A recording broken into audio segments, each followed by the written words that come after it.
Built by GM EMD in 1951 and sold to the B&O Railroad that same year, the number 7100 began its life as a Model F7A diesel locomotive.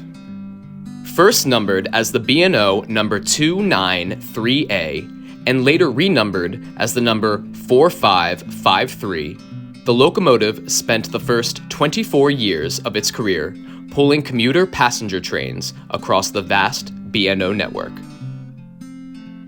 In the 1950s, the B&O began to reduce its unprofitable local passenger services. The railroad's financial struggles came to a head in 1975 when the Maryland Department of Transportation took over the operating costs of the B&O's commuter services. With its passenger services in decline, the B&O sold the number 4553 to the Morrison-Knudsen Company of Boise, Idaho. The locomotive would remain idle in Boise for 5 years. In 1980, the number 4553 was acquired by MDOT and brought into the Boise locomotive shops for extensive renovations.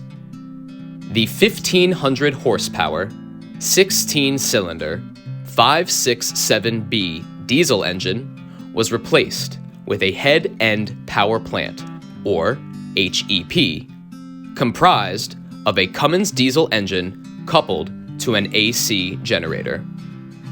Modernized lighting, heating, and air conditioning systems were connected to the HEP. The number 4553 was no longer considered a real locomotive, but rather an auxiliary power control unit, or APCU.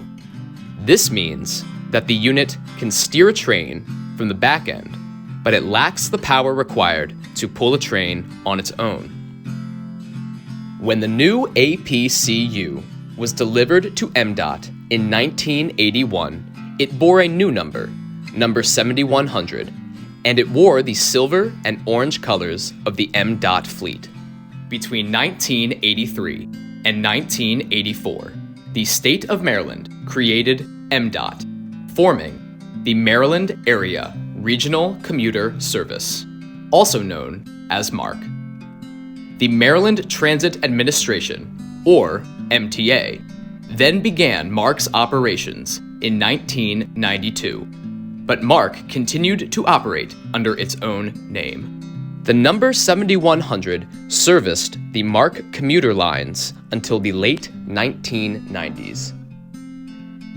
By 1998, the number 7100 had suffered significant weather damage and deterioration. Rather than scrap the APCU, MTA decided to rebuild the number 7100.